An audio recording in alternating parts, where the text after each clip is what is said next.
और दुनिया के लिए बल्कि दुनिया की कौमों के लिए गवाही होगी कि खुदा ने बूढ़े इब्राहिम के सुलभ से भी इसहाक को पैदा किया है और वो कर सकता है। लेकिन हुआ क्या, तकरीबन 84 वर्ष की उम्र में, ये कोई 11 साल या तकरीबन इसके आसपास ये बनता, कितना बनता है 75 से 11, इसने सारी ने खुदा की मदद करने की कोशिश की। बोले क्या की? किसकी मदद करने की? But God do not need our help। खुदा को हमारी मदद की जरूरत। इसका रवैया देखिए, पढ़े देखिए। उसकी एक मिस्री लौंडी थी जिसका नाम हाजरा था। सारा की एक लौंडी थी, नौकरानी थी जिसका नाम हाजरा था। और सारा ने इब्राहिम से कहा कि देख, खुदावन ने मुझे औलाद से महरूम रखा है। हवा की तरह यहाँ पर भी सारा ही हम इब्राहिम दे जोड़ा चुके। लेकिन ऐनी नहीं तुझे कहना भाई और भाई इधर घूरियां पान पैना वाल भाई, तेरी गल है। कई दफा ऐसा होता है, मैंने पहले भी कहा भी कलाम होता है, मैंने भाइयों की तरफ देखती है भाई तेरी गल हो रही है, और बहने भाई बहनों की तरफ देखते हैं भी उन्हें हवा दी गल आई, तेरा ही कसूर। यहाँ पर देखें, यहाँ पर सारा ने खुदा की मदद करने की कोशिश की और बोले खुदा से पहले करने की कोशिश की। बोले ऊंची बात से पर साहब, खुदा से पहले करने की कोशिश की। खुदा से पहले करने, एक दूसरे में दोस्तों, खुदा से पहले करने की कोशिश, खुदा से पहले करने की कोशिश, खुदा से पहले करने की कोशिश की, खुदा से पहले वक्त से पहले करने की कोशिश की। अभी खुदा का वक्त नहीं हुआ। इसने कहा, लिखा है, सारा ने इब्राहिम से कहा, देख खुदावन ने मुझे औलाद से महरूम रखा है, और देख खुदावन ने मुझे औलाद से महरूम रखा, सो तू मेरी लौंडी के पास जा, यानी उससे शादी कर, शायद उससे मेरा घर आबाद हो। हाले भी शायद ना ला, और उससे मेरा घर क्या हो? आबाद हो। हुण देखियो, खुदा तो पहले और वक्त तो पहले घर आबाद करने का रिजल्ट की हुंदा, शायद उससे मेरा घर आबाद हो। और लिखा इब्राहिम ने सारी की बात मानी। ये भाइयों के लिए भी पैगाम है यहाँ पर। पहला कि चंगी गल मनी नहीं तो पुठी गल जेड़ी नस के मन है नहीं। वेख तेरे तेरे तेरे भरा ने मेरे नाल इंज कीता, चल भाई तेरा मेरा भाई काट हो है नहीं। वेख तेरे मां प्यो ने मेरे नाल इंज कीता, चल भाई कोई मां प्यो नहीं। ते जे उन्हें कहता ना अपने बच्चों में फैंडा चाड़े स्कूल नहीं जाते, तो इन्हों की खैर है, तेरी जिम्मेदारी। ये भाइयों के लिए मैसेज है। लिखा है इब्राहिम ने जल्दी से फौरन उसकी बात मान ली। और हुआ क्या, इब्राहिम को मुल्क कनान में रहते 10 वर्ष हो गए थे जब उसकी बीवी सारा ने अपनी मिस्री लौंडी उसे दी कि उसकी बीवी बने। और वो हाजरा के पास गया और वो हामला हुई, और जब उसे मालूम हुआ कि वो हामला हो गई तो अपनी बीवी को हकीर जानने लगी। अब बोलो, अब लगी है सारा की बात। इसने खुदा से पहले करने की कोशिश की है, वक्त से पहले करने की कोशिश की है।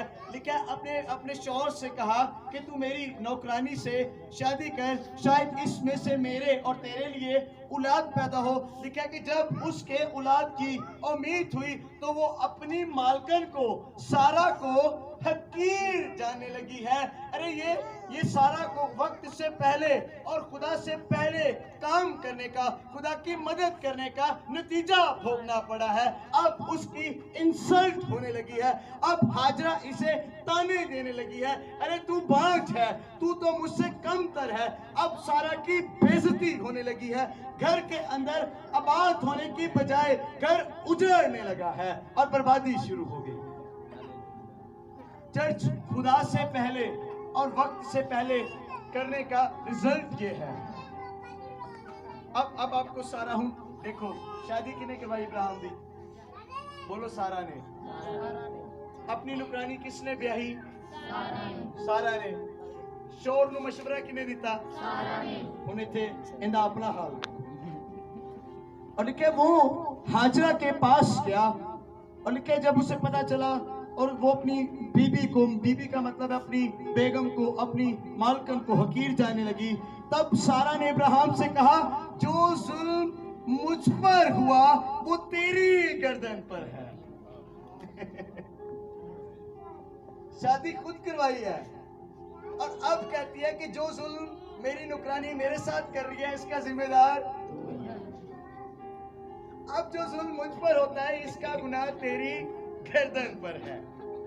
चर्च, अगर आज आपने और मैंने कभी किसी अमल में हमने खुदा पर तवक्कुल नहीं किया और हमने खुदा पर भरोसा नहीं किया और मेरी और आपकी हालत अब सारा की तरह है, अब मेरी और आपकी कोशिश हमारे गले पड़ गई है, अब मेरी और आपकी कोशिश खुदा के बगैर, खुदा से पहले, वक्त से पहले करने के सबब से हम अजियत में हैं, हम परेशानी में हैं, हम मुसीबत में हैं, तो सुन लीजिए, अब हमें जरूरत है कि हम खुदा के मसवा पर उसकी हजूरी में सिजदा में झुके और खुदा के साथ काम करना सीखे, तब खुदा का हालेलुया, हालेलुया। इसने खुदा से पहले करने की कोशिश की है, लेकिन ये कोशिश नाकाम रही है। ये इसके लिए उल्टा परेशानी, घर के अंदर एक अजीब माहौल है। अब ये इब्राहिम को बात कर रही है, कहती मुझ पर जुल्म हो रहा है, ये तेरी गर्दन पर है, मैंने अपनी लोंडी तेरे आगोश में दी और अब जो उसने अपने आप को हामला देखा तो मैं उसकी नजरों में हकीर हो गई, सो खुदावंद मेरे और तेरे दरमियान इंसाफ करे। ये हाल होता है उन ईमानदारों का जो खुदा की मदद करना चाहते हैं। फटाफट 5 साल, अब मैंने 2 साल की ट्रेनिंग कर ली है, मैंने दसो मैं अपना गिरजा किथे पाऊं। अब वक्त से पहले जल्दी करने की कोशिश, अब खुदा से पहले, खुदावंदा तूने मुझे बरकत दी है, तूने मुझे बुला लिया, मुझे मेरी बुलाहट का पता है, बीबी तू भी कर रहा है, बच्चे तुसी भी कर रहे हो, मैं चला खिदमत। ये वक्त से पहले और खुदा से पहले करने वालों का निशान है। और चर्च, इनका अंजाम बुरा है, इनका अंजाम ठीक नहीं है। फिर इब्राहिम और सारा के खानदान की तरह मेरे और आपके खानदान के अंदर भी डिस्टर्बेंस होगी। अब ये भी पता नहीं क्यों पास साहब, ये जब वर्शिप हो रही थी तो मैं ये फील कर रहा था कि मैंने जितने भी रूहानी बच्चे हैं, मैंने आप में से कभी किसी को ये नहीं कहा कि जदों तुसी देखो खुदा दा मसा और रूह कुदूस दी हुजूरी और फड़ लो, नस लो, पज लो, ओए नहीं, ऐसा नहीं है। खुदा की हजूरी और अनॉइंटिंग कुछ फर्क बात है। Hallelujah, hallelujah. मैंने ऐसे कई रूहानी खानदानों को उजड़ते हुए देखा है। हम कल बात कर रहे थे पीरोवाल के इलाका में, मैंने ऐसे 3-4 खानदानों को देखा है जिन्हें हर वक्त कहते हैं पादरी साहब हम वी आर ब्लेस्ड, पादरी साहब हम शैतान को मारेंगे, हम ये करेंगे, हम वो करेंगे, और वक्त से पहले और खुदा से पहले काम करने से अपने ही खानदान डिस्टर्ब है, अपने घरों के अंदर डिस्टर्बेंस आ गई है, अपने घरों की रूहानियत बेकार हो गई है। और चर्च कलाम में लिखा है कि अगर मैं फरिश्तों की जुबानें बोलूं और हर तरह का इल्म रखूं और अगर मोहब्बत से खाली रहूं तो मैं ठनठनाता पीतल और झनझनाती। याद रखिए कलाम में लिखा है कि इल्म से गुरूर पैदा होता है, इल्म से गुरूर पैदा, लेकिन मोहब्बत से तरक्की और हिकमत हासिल होती है। हालेलुया। जो मोहब्बत से, जो हिकमत से काम करेंगे वो तरक्की और शादमानी की राह रखेंगे। और क्या इब्राहिम ने सारी से कहा, अब ये बहसो तकरार हो रही है, बोलो क्या हो रही है? बहसो तकरार, डिस्टर्बेंस चल रही है फैमिली के अंदर। क्या इब्राहिम ने सारी से कहा, तेरी लोंडी तेरे हाथ में है। उन्हें कहा बीबी तू ही मेनू ब्याही सी, तूने ये फैसला किया, तेरी नुकरानी जाने और तू जाने, तेरी लोंडी तेरे हाथ में है। और आगे बढ़िए, तेरी लोंडी तेरे हाथ में है, जो तुझे भला दिखाई दे सो इसके साथ कर। और लिखा है तब सारी उस पर सख्ती करने लगी। क्या करने लगी? अब ये वही थी, बड़े चावल ब्याह के लिए बड़े खुशी नाल औलाद होएगी, बड़ी गल है, मेरे घर से होएगी। अब ये उस पर सख्ती करने लगी है, वक्त से पहले करने का अंजाम। खुदा के वादे पर बिलीव किया, ट्रस्ट किया, लेकिन इंतजार नहीं किया। पता है अभी पिछले 15 बाप में खुदा ने इब्राहिम से वादा किया है कि मैं तेरे सुलभ से तेरे लिए पैदा करूंगा। हालेलुया। हालेलुया। आपको याद है जब ये मुस्कुराई भी थी वहां पर खड़ी, जब खुदा के फरिश्तों को देखा और लिखा, उन्होंने कहा कि तेरी बीवी के तेरे से बेटा पैदा होगा, लेकिन वहां पर भी ये मुस्कुराई है। चर्च लिखा, उसने कहा जो तुझे भलाई दे उसके साथ कर, लिखा वो उस पर सख्ती करने लगी और उसके लिखा और वो उसके पास से भाग गई। हाजरा उसके पास से, हाजरा सारा के पास से कार आबाद हो रहे, बल्कि कार की हो रहा है। जो घर के अंदर सुकून था, घर के अंदर इत्मीनान था, अब वो भी डिस्टर्ब हो गया। इब्राहिम बेचारा जाके कितने सिर फाड़ के बैठ गया, उन्होंने कहा इन दिनों ते उंजी चंगा सी। और हाजरा तेरी नुकरानी थी, वो तेरे पास रहती थी, तू खुश थी, घर के अंदर सुकून था, तूने सुकून बर्बाद कर दिया। अब इब्राहिम को इस पर गुस्सा आ रहा है, इसको इब्राहिम पर गुस्सा आ रहा है। वक्त से पहले और खुदा से पहले करने से घर का सुकून बर्बाद हो गया है। चर्च, अगर आपने और मैंने कभी अपने घर का फैसला खुदा से पहले और वक्त से पहले कर दिया है, उसे रिवर्स ले लीजिए। कहिए खुदा मुझसे, खुदा मेरी नहीं बल्कि तेरी मर्जी पूरी हो। खुदावन हमारे खानदान के अंदर तेरी मर्जी पूरी हो और जैसे तू चाहे वक्त पर सरफराज। अगर आपने और मैंने कभी कोशिश की है वक्त से पहले सरफराज होने की, याद रखिए सरफराज से हो ये ना ये बेड़ा गर्क जरूर। अगर खुदा हमारा साथ नहीं देगा तो नुकसान होगा। चर्च, आपने पढ़ा ना, मूसा को खुदा ने कहा, मूसा ने कहा खुदावन हम वादा की सरजमीन पर जा रहे हैं, तू हमारे साथ चल। खुदा ने मूसा से कहा मेरा फरिश्ता तुम्हारे आगे आगे चलेगा। और ने कहा खुदावन फिर रहने दे, ऐ बैठे असी भी तेरे तो बगैर असी भी अगे तेरे फरिश्ते की लोड़ नहीं है, बल्कि खुदावन तू आप हमारे साथ चल, फिर हम वादा की जमीन पर। हालेलुया। हालेलुया। चर्च, इल्म हमारे साथ चले, चाहे हमारी डिग्री हमारे साथ चले, हमारा पैसा हमारे साथ चले, हम कभी कामयाब नहीं होंगे अगर खुदा हमारे साथ न चले। अरे जब हम वक्त के साथ और खुदा के साथ चलेंगे तब हमें सरफराजी नसीब होगी। हालेलुया। अब यहाँ पर एक सवाल पैदा होता है कि क्या सारा ने हाजरा पर सख्ती करके अच्छा किया था? क्या उसे हाजरा पर सख्ती करनी चाहिए थी? क्या सारा का फैसला जो शौहर के ताल्लुक से था दूसरी औरत के साथ, क्या दुरुस्त था? क्या ये खुदा के मंसूबे में था? अगर ये खुदा के मंसूबे में नहीं था, गलत था, तो इसका नतीजा भी गलत हुआ। क्या? हाजरा उसके घर से भाग गई। और चर्च, चंद मतलब है अगर हम समझ ले, यानी हाजरा, सारा और इब्राहिम की जो कहानी है, इसके अंदर मेरे और आपके लिए आज जो बरकत है वो ये है। हाजरा का मतलब था भगोड़ी। क्या था? भगोड़ी, जो भाग जाती है, जैसे आदमी भगोड़ा हो जाता है, समझ आ रही है? और सारा का मतलब था शहजादी। सारी का मतलब था शहजादी। और इब्राहिम का मतलब है बाप। और आज भी हम कहते हैं इब्राहिम यानी ईमानदारों का बाप। अब हुआ वही है जो खुदा का इनकी जिंदगी में हमारे लिए भेद है। हाजरा का मतलब ही भगोड़ी है, वो अपनी बीबी के कब्जा से भाग गई। होना ही चाहिए था कि हाजरा को अपनी बीवी के सामने, अपनी बीबी, अपनी बेगम की खिदमत में फरमाबरदार रहना चाहिए था, उसके सामने ताबिया रहना चाहिए था। वो अपनी बीबी को हकीर जाने लगी, ये भी गलत है। लेकिन उसके नाम का मतलब भिगोड़ी था, उसे भागना ही भागना था, ये भी जरूरी था। और हुआ क्या?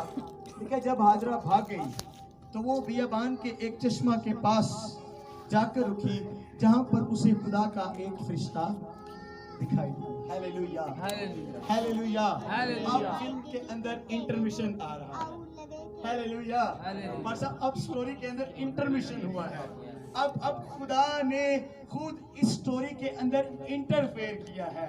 बोलो खुदा ने इस कहानी के अंदर इंटरफेयर किया। अब खुदा खुद इस कहानी के अंदर दाखिल हुआ है। अब खुदा ने देखा अरे इब्राहिम का खानदान, अरे मैं कहां से निकाल कर लाया इब्राहिम को, कहां पर लेकर जाना है, अरे ये ईमानदारों का बाप कहलाएगा, कौमें इसके सुलभ से पैदा होंगी, अरे ये हाजरा और सारा के चक्कर में खुदा का मंसूबा खराब हो रहा है। खुदा ने खुद इंटरफेयर किया है।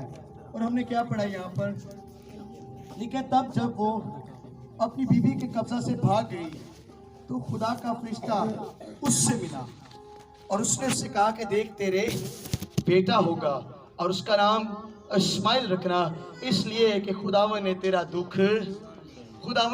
दुख सुन लिया है। अरे चर्च, अब कहानी जब बिगड़ी हुई है, मेरे और आपके ख़ानदान के हालात ख़राब हैं, मेरे और आपके घर के हालात ख़राब हैं, हमारे कारोबार के हालात ख़राब हैं। अब हम वक्त से पहले चल पड़े थे, हम खुदा से पहले कुछ करने की कोशिश कर रहे थे, लेकिन जब हमारे दुख पर, जब हमारी मुसीबत पर खुदा की नज़र हुई है, अरे खुदा ने इंटरफेयर किया है, अरे खुदा ने कहा तेरी दुआ सुन ली गई है, अब मैं इसी मुसीबत को तेरे जलाल के लिए, खुदा के जलाल के लिए इस्तेमाल करूंगा। और खुदा खुद आसमान से इस कहानी के अंदर, इस खानदान के अंदर, मेरे और आपके खानदान के अंदर इंटरफेयर करने के लिए आसमान से जाहिर हुआ है। हालेलुया।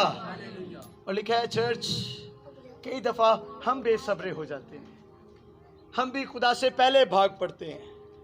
अगर ये हाजरा अपनी बीबी के घर में भी रहती तो खुदा इसकी दुआ सुनता, लेकिन ये वहाँ से भाग आई है। खुदा ने तब भी इसके दुख और मुसीबत की दुआ को सुना है। खुदा बियाबान में इंटरफेयर कर रहा है, खुदा ने इसकी दुआ सुनी है। और चर्च कलाम में लिखा है हर बात का एक वक्त है, हर बात का एक वक्त है। कलाम में लिखा है जब हमारी फैमिली के हालात ख़राब थे, वो ख़ानदान जो खुदा ने आसमान पर अदन में बनाया था, याद आ रहा है, जब हम खुदा की हुजूरी में थे और इब्लीस ने, दुश्मन ने मेरे और आपके उस स्पिरिचुअल ख़ानदान को, उस रूहानी फैमिली को डिस्टर्ब कर दिया, जब इब्लीस ने हमारी ज़िंदगियों के अंदर इंटरफेयर किया, जब गुनाह ने हमारी ज़िंदगियों के अंदर इंटरफेयर किया, जब गुनाह हमारी ज़िंदगी में शामिल हुआ, हमारा रूहानी ख़ानदान बर्बाद हुआ, खुदा की हुजूरी से जुदाई हो गई, हम खुदा से जुदा हो गए। लेकिन जब हम गुनाहगार हो गए तो ऐन उसी वक्त खुदा ने अपने बेटे यीशु को भेज दिया और उसकी कुर्बानी से मेरे और आपके ख़ानदान को दोबारा से बहाल कर दिया। अरे खुदा अपने वक्त पर हमें रिस्टोर कर दिया। हालेलुया, वो हमें अपने वक्त पर बहाल करता है। लेकिन जब हम गुनाहगार थे, ऐन उसी वक्त खुदा ने हमें गुनाह से आज़ादी के लिए अपना बेटा दे दिया। हालेलुया।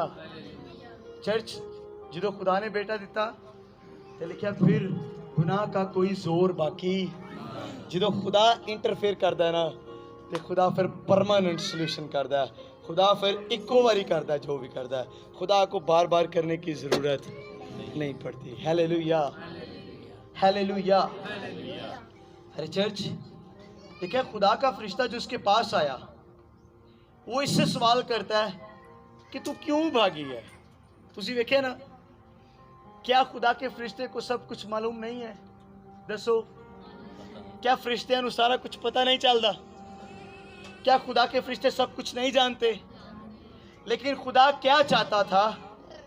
खुदा ये चाहता था कि जो कुछ हाजरा के साथ हो रहा है, दरअसल हाजरा की गलती ये थी कि जब खुदा ने उस पर फजल किया, जब वो उम्मीद से हुई, तो वो अपनी बीबी की जगह लेना चाहती थी। वो चाहती थी कि जहाँ पर मेरी बेगम बैठी है, ये कुर्सी, ये घर की चाबियाँ, ये कुंजी, ये ओहदा मुझे मिले। और फरिश्ता उससे पूछता है, हाँ भाई सुना, क्यों भजी जानी है, किधर भाग रही है, किधर जा रही है? आपको पता है फरिश्ता क्यों ये सवाल करता है? इसलिए कि हाजरा अपने दिल को खुदा के सामने खोले। हाजरा अपने दिल को खुदा के सामने खोले। आज कई दफा हम कहते हैं खुदावन मैं दुआ करता हूँ, कि तू सब कुछ जानता है, तू दिलो गुर्दों को जानता है, मेरे मांगने से पहले दे दे, आमीन। लेकिन खुदा कुछ और चाहता है। खुदा चाहता है कि हाजरा की तरह मैं और आप अपने दिल को खुदावन ये चाहता था कि हाजरा अपने दिल को खोले कि खुदावन मैं अपनी बीबी की जगह चाहती थी, लेकिन मुझसे गलती हुई है कि अब मैं जगह पर तो क्या, मैं घर पर कोने में भी नहीं रह सकी और मैं वहां से भागी हूँ। खुदा चाहता है चर्च हम अपने दिल को खोलें। अरे खुदावन मैंने गुनाह किया था, मैं तुझसे पहले, मैं वक्त से पहले चलना शुरू हुआ, वक्त से पहले चलना शुरू हुई, मेरे घर के हालात ठीक नहीं है, मेरी बीवी के साथ मेरे ताल्लुकात ठीक नहीं है, मेरे शौहर के साथ ताल्लुकात ठीक नहीं है, मेरे बच्चे ठीक नहीं है, मेरे हालात ठीक नहीं है, मेरे घर की सिचुएशन ठीक नहीं है। खुदावन तू रहम कर। अरे जब मैं और आप हाजरा की तरह खुदा के सामने, रूह के सामने अपने दिल को खोलेंगे, तब खुदा हमारी दुआ सुनेगा और हमारे दुख पर नजर करेगा। हालेलुया। और चर्च देखिए हाजरा ने अपने दिल को फरिश्ता के सामने खोला। फरिश्ता के सामने खोलने का मतलब है खुदा के सामने खोला। हालेलुया। चर्च ये खुदा का कानून है, ये खुदा का प्रिंसिपल है कि हम अपने दिल को खुदा के सामने खोलें। अगर आप दुआ नहीं ना करते, खुदावन मैंने कई दफ़ा दुआओं को, खुदावन शायद जाने जाने में मुझसे कोई गुनाह हो गया, तू मैंने माफ़ कर। फिर खुदावन भी कहता है वेखी फिर बरकत आंदी किधरों है, वेखदा ही रहेगा। फिर 5 साल बाद क्या दुआ सुनी नहीं गई। अरे दुआ ठीक तरीके से करी नहीं गई। अगर तू खुदा के सामने अपने दिल को खोलता, तू खोलती, खुदावन मैंने ये गुनाह किया है और दाऊद की तरह मैं अपने गुनाह पर इंतहाई पशेमान हूँ। खुदावन मैंने तेरी कदूसियत के खिलाफ गुनाह किया है। खुदावन मेरे हाथों से ये गुनाह हुआ है, मेरे दिल से ये गुनाह हुआ है, मेरी आंखों से ये गुनाह हुआ है, मेरे दिमाग से, मेरे ख्यालात से ये गुनाह हुआ है। खुदावन तू मेरे ख्यालात के गुनाह को माफ़ कर, मेरे दिल के गुनाह को माफ़ कर, मेरी नज़र, मेरी ज़ुबान, मेरे हाथ के गुनाह को माफ़ कर। अरे तब तेरी दुआ सुन ली जाएगी, तब खुदा तेरी दुआ को कबूल करेगा और तेरी मुसीबत को शादमानी में बदलेगा। हालेलुया। लेकिन खुदा चाहता कि ये भी ऐसी अपने दिल नू खुदा दे सामने खोलिए। हालेलुया। अरे खुदा चाहता था कि जिस बीबी के घर में तूने परवरिश पाई है और जिन्हें तेनू रोटियां खवाई हैं, अरे तू भी उसके साथ वफादार होती। अरे जिस घर में मैंने तुझे जगह दी है, जिस घर में तू रहती थी, जहाँ पर तेरी परवरिश होती थी, खुदावन ये चाहता था कि तेरे दिल में उनके लिए नेक ख्याल होते। अब खुदावन ये चाहता है कि मैं तेरी दुआ सुनूं, लेकिन इससे पहले तू अपना दिल मेरे सामने, अपने गुनाह दा इकरार मेरे सामने कि तू क्यों भागी है। अरे चर्च वो अपने आप को बड़ा समझने लगी थी। क्या हुआ? कहती मैं किसकी जगह लूंगी? अपनी बीबी की, अपनी बेगम की। सम टाइम आपके पास्टर्स, आपके चर्च लीडर्स जो आप पर हाथ रखते हैं, आपके लिए दुआएं करते हैं, जो रात के पहरों में आपके लिए मिन्नत करते हैं। कई दफ़ा चर्च कलीसिया दा नौजवान उठ के कहता आप पादरी साहब हट जाओ पीछे। अरे आपको क्या पता है? मैं बताता हूँ क्या मुकाशफा है, मैं बताता हूँ भेद क्या है। कई दफ़ा चर्च के रूहानी लोग अपने आप को जो मज़हबा पर सामने खड़ा है उससे बड़ा देखना शुरू करते हैं। जो आपके लिए दुआएं करते हैं, जो आप पर हाथ रखते हैं, अपने आप को उनसे भी बड़ा देखते हैं। लेकिन चर्च इसका रिजल्ट ये है कि भिगोड़ा हो जाता है। अरे ये भगोड़ी हो गई है, अपने आप को बड़ा। एक और भगोड़ा है, मुझे याद आ गया, बड़ा मशहूर पाई है। देखा वो भी अपने आप को खुदा से बड़ा देखने लगा था। कहना भाई कितने खुदा विचों हट जाए ना ते सारे फरिश्ते ते कहना मेरा ही मानते ने, इंज ही है ना। लिखा खुदा ने उसे भी आसमान से घोड़ा कर दिया और पटक कर मारा जमीन पर, और लिखा उम्र भर तू खाक चाटे। ये जो दूसरे को खुद से छोटा और अपने आप को दूसरे से बड़ा देखना शुरू करता है चर्च, उसका ये अंजाम है। ना वक्त से पहले, ना वक्त के बाद, और ना खुदा से पहले और ना खुदा के बाद। ये खुदा से पहले करने की कोशिश का नतीजा है। आखिरी बातें हैं चर्च। खुदा ने एक और जगह पर ऐसा जबरदस्त काम किया किस किस को याद है इब्राहिम और लूत की कहानी? इब्राहिम और इसका भतीजा लूत, जिसे भाई भी कहा जाता है। लिखे लूत और इब्राहिम सदूम और अमूरा के इलाका के करीब थे, एक चोटी पर, याद आ रहा है? लिखे इन दोनों के नौकर चाकर आपस में लड़ने लगे और उनके दरमियान झगड़ा हुआ। उन्होंने कहा मेरे मालक ने पे डाबोती, उन्होंने कहा मेरे मालक ने पे डाबोती, उन्होंने कहा परे ले जाओ अपनी बकरियां थे पट्टे थोड़े। ये आपस में झगड़ने लगे।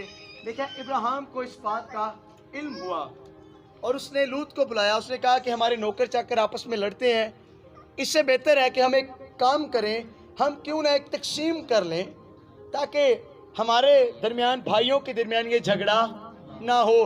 तू नज़र कर और देख इन वादियों को, जो वादी तुझे पसंद आती है उस वादी में जाकर तू कब्जा कर ले। लिखा है लूत ने कमाई नज़र, एन जो ने वेख्या दूर सदूम ते अमूरा दी वादी नज़र आई। सदूम ते अमूरा च ते रंग रलियां बहुत होंदियां ना। सदूम और अमूरा के अंदर दुनिया का टेस्ट है। लिखा उसे आंखों से नजर आया, उसने देखा सब्जा शादमानी, उन्हें क्या ओ चोटी मुझे दे दे।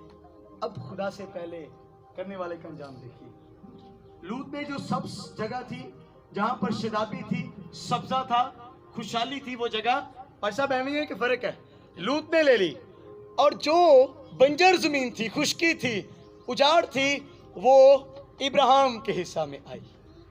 लेकिन बाइबल में लिखा है कि जहां पर इब्राहिम रहा वहां पर खुदा ने इसके गल्ला को भी बढ़ाया, इसके नौकरों चाकरों को भी बढ़ाया, और वो बंजर जमीन इब्राहिम के लिए फल उगाने लगी, घास और सब्जा उगाने लगी। लेकिन जहां पर लूत गया वहां पर कुछ अरसे के बाद बुराई ने इस कद पर अंजाम, बुराई का मियार इस दर्जे पर पहुंचा, बुराई का कद इस दर्जे पर पहुंचा कि वहां पर हम जिन्स प्रस्ती, बदकारी और गुनाह का अड्डा सबसे बढ़ गया, और वहां पर खुदा का गजब नाजिल हुआ और लूत और उसका खानदान वहां से भागा, और लूत की बीवी उसी जगह पर नमक का सतून बन गई। अरे चर्च, खुदा से पहले और वक्त से पहले करने का अंजाम ये है। इब्राहिम ने खुदा के साथ रहकर फैसला किया है। उसने कहा जो जगह मेरा खुदा मुझे देगा मैं उसी में कामयाब। लूत ने नस नस के फटाफट वे क्यों नहीं कहा ओ टोटा मेरा ही, सदूम ते अमूरा। और लिखा है कि जब वहां से निकला, जब ये दूसरी जगह पर गया, जब वहां पर आग नाजिल हुई आसमान से, याद है ना? मैं पढ़ नहीं रहा हवाला, वक्त नहीं है हमारे पास, इसी कहानियों के अंदर है। और लिखा है कि फिर क्या हुआ कि जिस जगह पर लूत अपनी बेटियों के साथ गया वहां पर वो मैं के नशा में अपने आप से पाहिर हुआ, मतवाला हुआ, और ऐसा दुनिया के अंदर सबसे अजीम गुनाह हुआ, ऐसा बदतरीन काम हुआ कि लूत और उसकी बेटियों से लूत की नस्ल बढ़ी। और लिखा है वो नस्ल खुदा के लिए और खुदा के मंसूबे के लिए इंतहाई ख़तरनाक साबित हुई। उसने खुदा की मुखालफत की, खुदा के मंसूबा की मुखालफत की। अरे चर्च, अगर आज मैं और आप खुदा से पहले और वक्त से पहले कुछ करते हैं, वो मेरे और आपके लिए भी ख़तरनाक है, वो हमारे ख़ानदान और चर्च के लिए भी ख़तरनाक हो सकता है, वो खुदा के लिए भी ख़तरनाक हो सकता है। हालेलुया। देखिए लूत ने खुदा से पहले वो जगह चुन ली। चाहिए था लूत खुदा के हुजूर जाता, अरे मस्बा पर दुआ करता, खुदावन जो जगह तू मुझे देना चाहता है वो इब्राहिम को दिखा, और इब्राहिम के हाथों से वो जगह लेता, फिर वो प्रॉस्पर होता, ना वहां पर बदकारी होती, ना आगे जाकर ये गंदा काम होता, और ना खुदा का मंसूबा खराब होता। Hallelujah, hallelujah. अरे चर्च, ना खुदा से पहले बोलो, पहले, ना खुदा के बाद, ना वक्त से पहले और ना वक्त के बाद। और याद रखिए चर्च, जब भी इंसान ने ये करने की कोशिश की है, उसकी जिंदगी के हालात तंग दस्त हुए हैं, वो परेशान हुआ है, वो उजड़ा है, वो बर्बाद हुआ है, उसके पास कुछ नहीं रहा। लेकिन याद रखिए, जिसे खुदा ने सरफराज किया है, जिसे खुदा से मिला है, वो हमेशा कामयाब और सरफराज रहा है। Hallelujah, hallelujah. अरे खुदा ने भी क्या उन्हें क्या, ना मैं तेरे आगे ना मैं तेरे पीछे, बल्कि देख मैं तेरे साथ चलूंगा। जैसे मैं मूसा के साथ था वैसे ही तेरे साथ रहूंगा। Hallelujah, hallelujah. मैंने कहा अगर वो आगे चले तो पीछे से कोई हमला करेगा, वो पीछे से चले तो आगे से कोई हमला करेगा, लेकिन खुदा कहता है मैं तेरे साथ साथ चलूंगा। आपने आज चर्च खुदा के साथ ये वादा करना है कि खुदा ना मैं तुझसे आगे चलूंगा, मैं तेरे पीछे चलूंगा, बल्कि मैं तेरे साथ साथ चलूंगा। मैं चाहता हूँ खुदावन तू मेरे साथ चले। आइए चर्च अपनी आंखों को बंद करें और आज इकरार करें खुदा के हुजूर, आज खुदा के हुजूर मुआफ़ी मांगे। खुदावन मैं जल्दबाजी नहीं करूंगा, मैं जल्दबाजी नहीं करूंगी। खुदावन मैं अपने वक्त से पहले खुदावन करने की कोशिश नहीं करूंगा, कोशिश नहीं करूंगी। मैं खुदावन तुझसे पहले करने की कोशिश नहीं करूंगा। चर्च आंखें बंद कीजिए, संजीदगी के साथ मुआफ़ी मांगे। वो काम जो हमने वक्त से पहले किए हैं, वो काम, वो मंसूबे जो हमने वक्त से पहले खुदा से पहले बनाए हैं, जिनका अंजाम हम भुगत रहे हैं और हम भुगत चुके हैं, उनके लिए खुदा से मुआफ़ी मांगे और कहें खुदावंद आज तू इंटरफेयर कर मेरी जिंदगी के अंदर, मेरे खानदान के अंदर, आज तू इंटरफेयर कर। आइए चर्च घुटनों के बल होकर दुआ करें। हालेलुया। घुटनों के बल झुक कर खुदा के हुजूर दुआ करें। उससे कहे खुदावंद मैं चाहता हूं कि आज तू मेरी जिंदगी के अंदर दखल अंदाजी कर।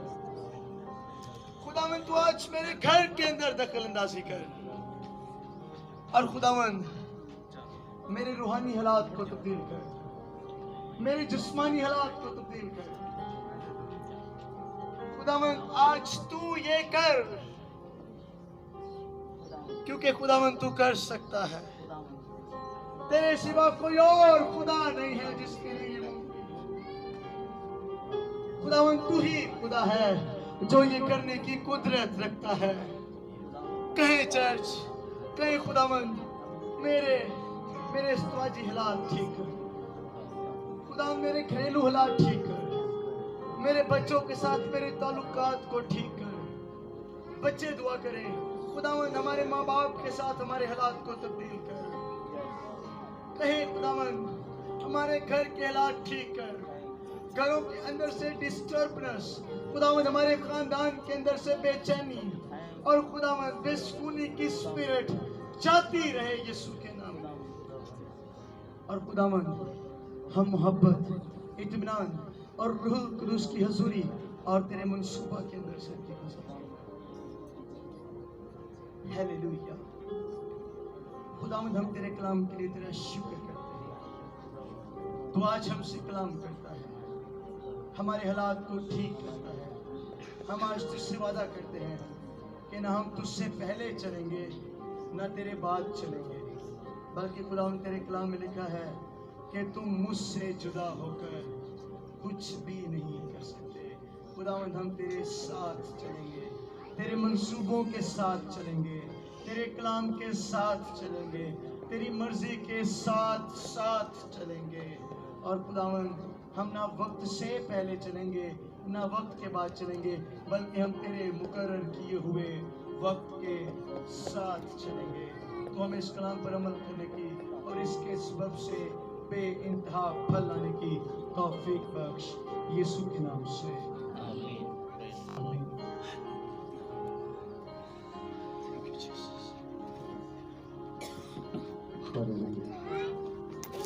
खुदा के जिंदा कलाम के लिए जोरदार तालियां बजा दीजिए।